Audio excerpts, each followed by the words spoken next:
Hello guys, for today's video ay kukuwento ko sa inyo ang buhay ng 10 hero sa Mobile Legends.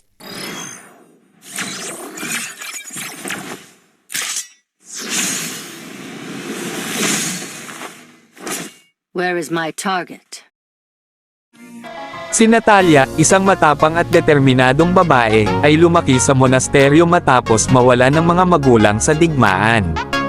Sa loob ng monasteryo, siya ay tinuruan ng mga mangga ng mga kasanayan sa pagiging isang assassin.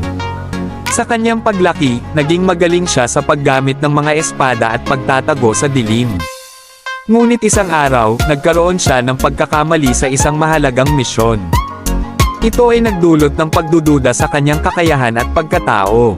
Upang patunayan muli ang kanyang sarili, nagpasya siyang lumisan sa monasteryo at harapin ang mga mapanganib na misyon sa mga liblib na lugar. Ang kanyang mga misyon ay puno ng panganib at kaba. Hindi alam ng mga tao kung sino ang kanyang mga target o kung saan siya susunod na aaksyon. Sa bawat misyon, kailangan niyang gamitin ang kanyang talino at lakas upang malampasan ang mga hamon. Sa kabila ng lahat ng mga pagsubok na kanyang pinagdaanan, nanatili si Natalia na matapang at determinado. Patuloy niyang pinapakita ang kanyang kahusayan bilang isang assassin at patunay na hindi siya dapat baliwalain.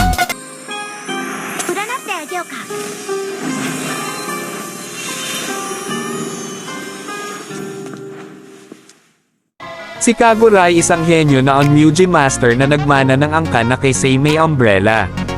Bilang isang katutubong Onmyuji Master, si Kagura ay isang malikot at kakaibang bata mula pa noong nawalan siya ng kanyang mga magulang sa murang edad. Ngunit sa isang misteryosong dahilan, pinili siya ng kayamanang Seimei Umbrella na maging ang tamang may-ari nito. Sa paglaki niya at sa pag-unawa sa kanyang sariling damdamin para kay Hayabusa, dinala ni Kagura ang kanyang Seimei Umbrella sa mga laban at nagpakita ng kahusayan sa paggamit ng yin-yang arts. Si Kagura ay kilala rin sa kanyang kahusayan sa paggamit ng yin-yang arts. Gamit ang kanyang Seimei Umbrella, kayang kontrolin ni Kagura ang mga elemento tulad ng hangin, apoy, tubig, at lupa. Sa pamamagitan ng kanyang mga kahangahangang kasanayan sa labanan, siya ay isang napakalakas na kalaban. Bukod sa kanyang lakas sa laban, si Kagura ay mayroon ding isang malambing at mapagmahal na personalidad. Mahal niya ang kanyang mga kaibigan at handang ipagtanggol sila sa anumang oras. Sa kanyang paglalakbay, natutunan ni Kagura ang kahalagahan ng pagkakaisa at pagtitiwala sa kanyang sarili. Fear not, for hope stands with you.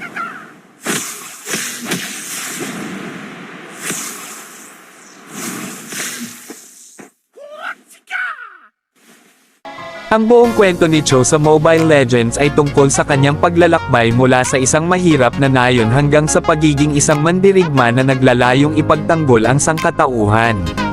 Si Cho ay isang matapang na mandirigma na kilala sa Mobile Legends.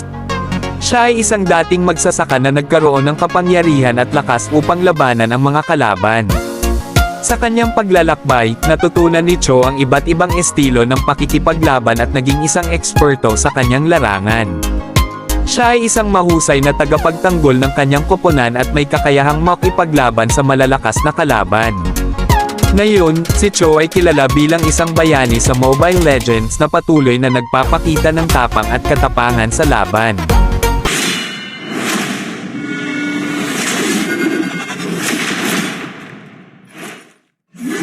So, who's next? Ang buong kwento ni Sun sa Mobile Legends, ML, ay batay sa isang inspirasyon mula sa klasikong karakter na si Sun Wukong mula sa Chinese literature na Journey to the West. Narito ang kanyang kwento. Si Sun, kilala rin bilang Monkey King, ay isang makapangyarihang mandirigman na nilikha mula sa isang mahiwagang bato na binigyang buhay ng langit at lupa.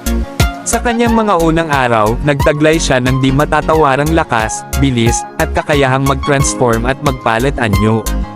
Sa kanyang kagalakan at kapangahasan, nilabag niya ang mga batas ng langit at lupa, na nagdala sa kanya ng kaparusahan mula sa mga Diyos. Matapos ang ilang mga pakikipagsapalaran at mga pagsubok, si Sun ay nagbagong loob at nagsimulang gamitin ang kanyang kapangyarihan para sa kabutihan. Sa wakas, siya ay naging isang makatarungan at matapang na tagapagtanggol ng mga nangangailangan. Sa Mobile Legends, si Sun ay isang fighter hero na may kakayahang lumikha ng mga duplicate ng kanyang sarili upang guluhin at labanan ang kanyang mga kalaban. Ang kanyang mga kasanayan ay nagpapakita ng kanyang likas na bilis, lakas, at katalinuhan, na ginagawang isa siyang formidable na karakter sa laro.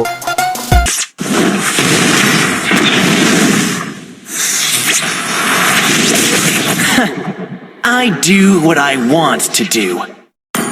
Si Direth, na kilala rin bilang Prince of the Abyss, ay isa sa mga karakter sa Mobile Legends na may isang madilim at masalimuot na kwento. Narito ang kanyang buong kwento. Si Direth ay ipinanganak bilang anak ng Monian Empire at tagapagmana sa trono.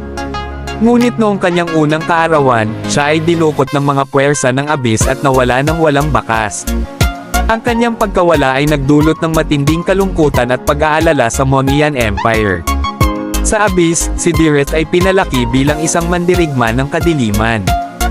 Siya ay sinanay at binigyan ng mga kapangyarihang nagmula sa Abyss, na nagpapalakas sa kanya at nagbibigay sa kanya ng mga kakayahang higit pa sa isang normal na tao. Tinuruan siyang kamuhian ng Monian Empire, ang kanyang dating tahanan, at tinuruan siyang maglingkod sa mga layunin ng kadiliman. Lumipas ang panahon, si Direth ay naging isang malakas at walang takot na mandirigma, na kilala bilang Prince of the Abyss. Sa kabila ng kanyang bagong identidad, may bahagi sa kanya na nag-aalinlangan at naghahanap sa kanyang tunay na pinagmulan. Sa kanyang mga pakikipagsapalaran, madalas niyang nararamdaman ang isang misteryosong koneksyon sa Monian Empire, bagaman hindi niya lubos na nauunawaan kung bakit. Sa laro, si Direth ay isang fighter hero na may mga kakayahang nagbibigay daan sa kanya upang magsagawa ng malalakas na pag-atake at mabilis na galaw. Ang kanyang mga kakayahan ay sumasalamin sa kanyang brutal na pagsasanay at ang madilim na kapangyarihan na kanyang nakamit mula sa Abyss. Ang kanyang kwento ay isa sa mga pinaka-nakakaantig, na nagpapakita ng tunggalian sa pagitan ng liwanag at kadiliman, at ang paghahanap ng isang tao sa kanyang tunay na sarili sa gitna ng kaguluhan.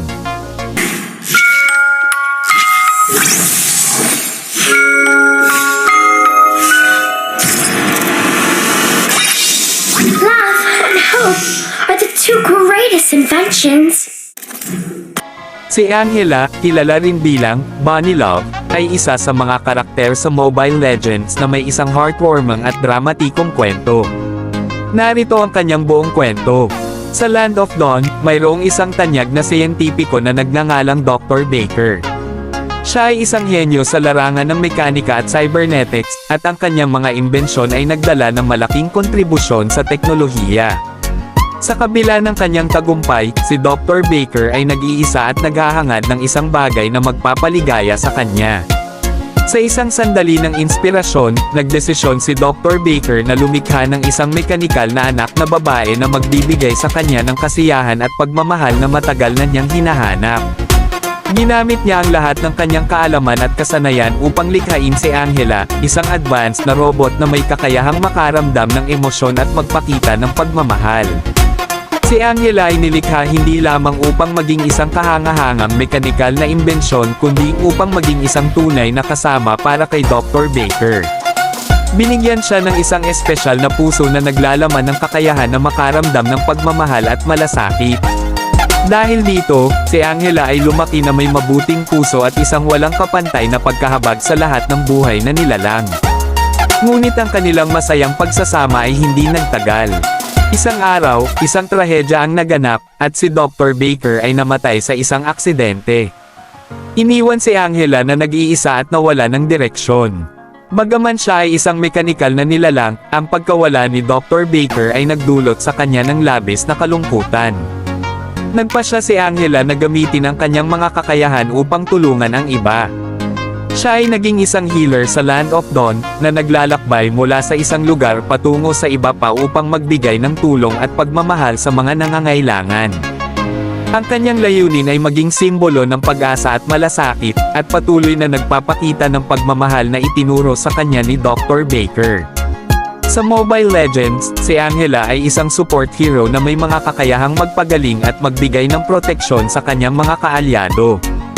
Ang kanyang kwento ay naglalaman ng tema ng pagmamahal, pagkabukas palad, at ang paghahanap ng layunin sa gitna ng kalungkutan at pagkawala. Alpha is online.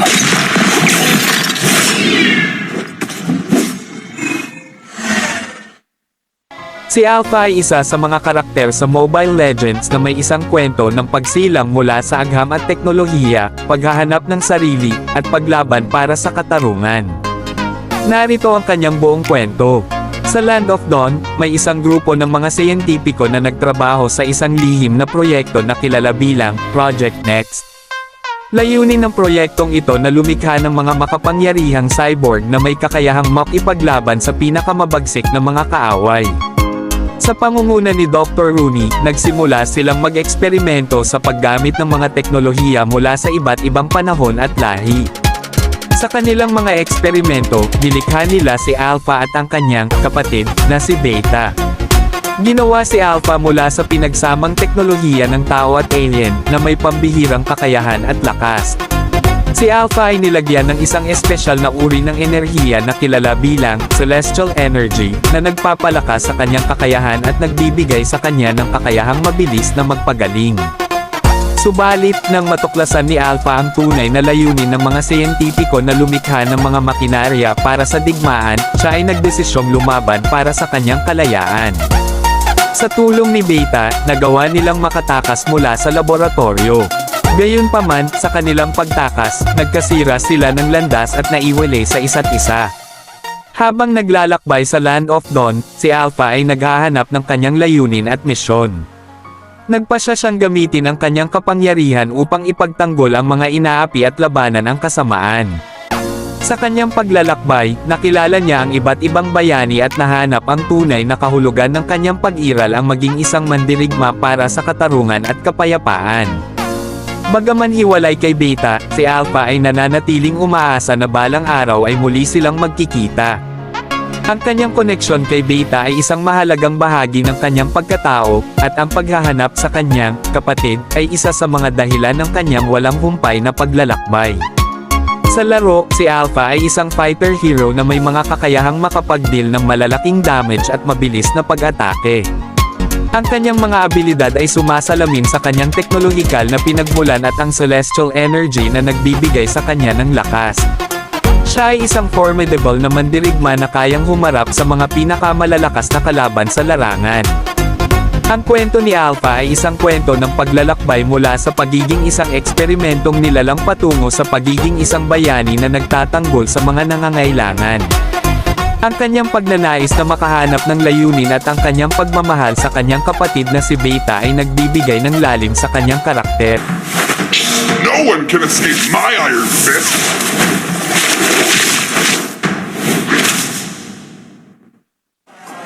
Si Badang ay isa sa mga karakter sa Mobile Legends na may isang kwento ng kabayanihan at sakripisyo. Narito ang kanyang buong kwento.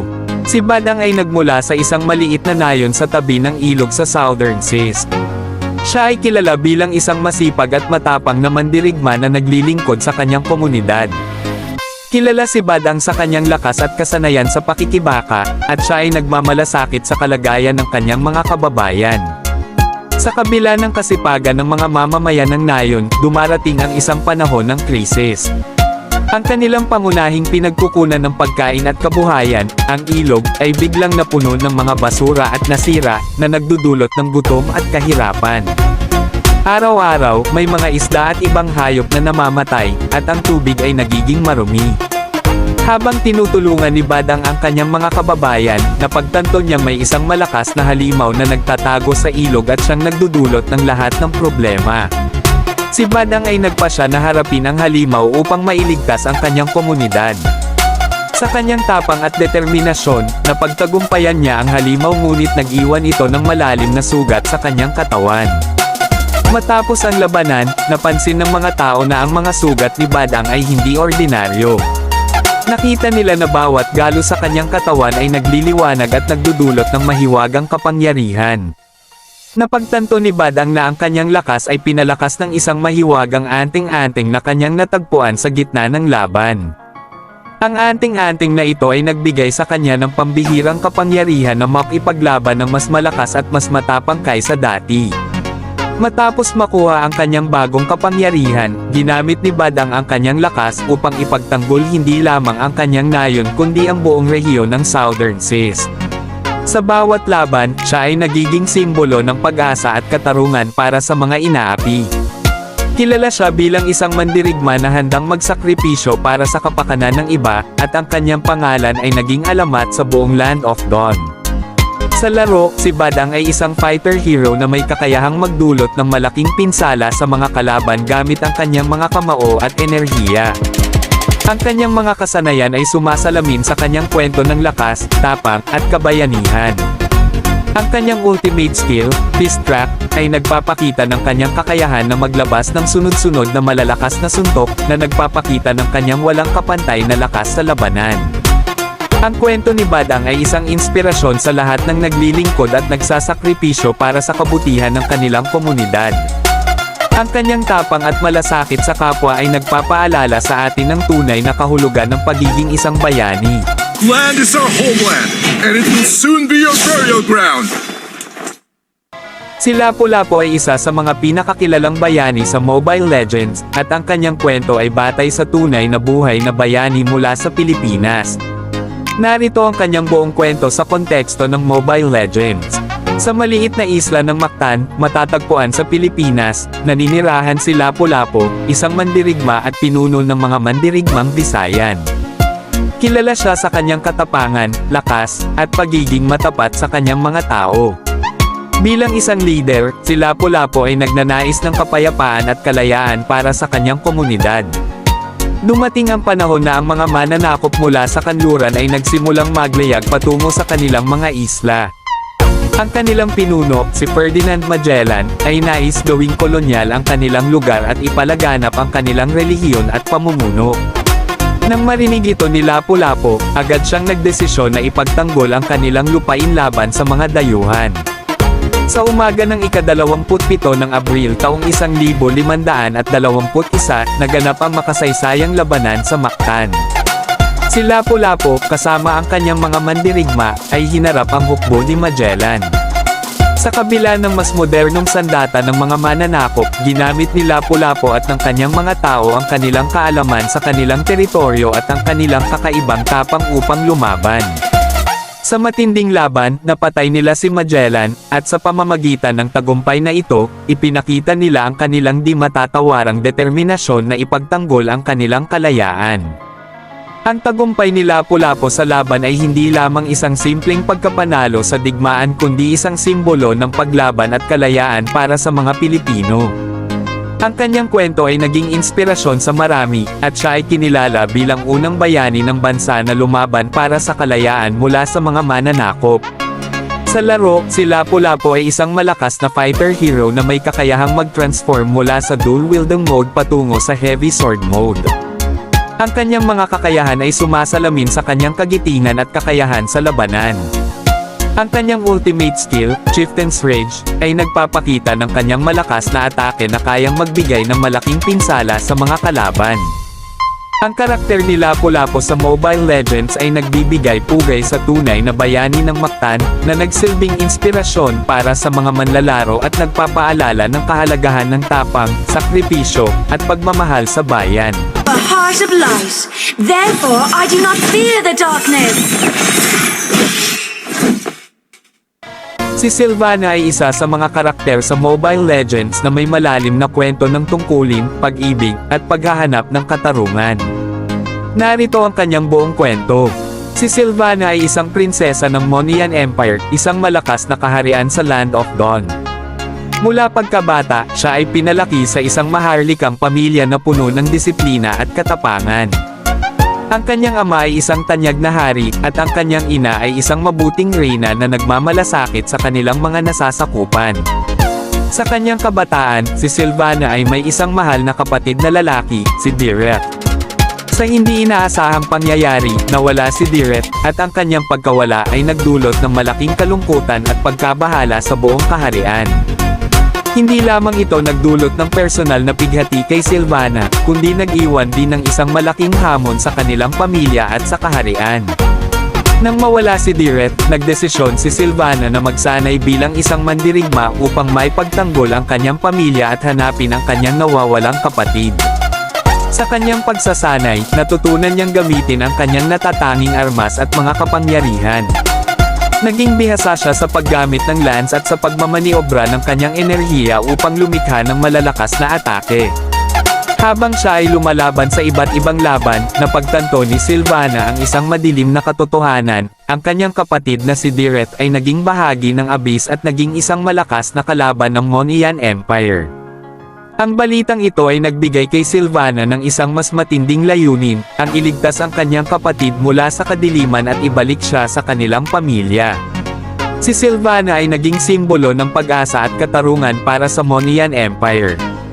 Bilang prinsesa at mandirigma, patuloy siyang lumalaban para sa kanyang kaharian at para sa kalayaan ng kanyang kapatid.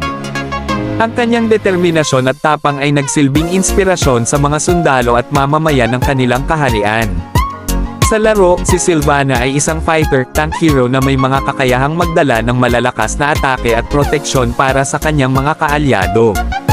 Ang kanyang ultimate skill Imperial Justice, ay nagpapakita ng kanyang kakayahang mag-summon ng isang malaking sigil na nakakulong sa mga kalaban, na sumasalamin sa kanyang determinasyon na ipaglaban ang katarungan. Ang kwento ni Sylvana ay isang kwento ng walang kapantay na tapang, sakripisyo, at pagmamahal sa pamilya. Sa kabila ng kanyang mga personal na trahedya, siya ay nananatiling isang huwarang mandirigma na naglalaban para sa kapayapaan at katarungan sa Land of Dawn. Sana ay nagustuhan nyo ang ating kwento for today's video, at kung gusto nyo pa ng mga ganitong content ay proud mong i-click ang follow button at like and share mo na din itong video natin. Maraming salamat mga idolo.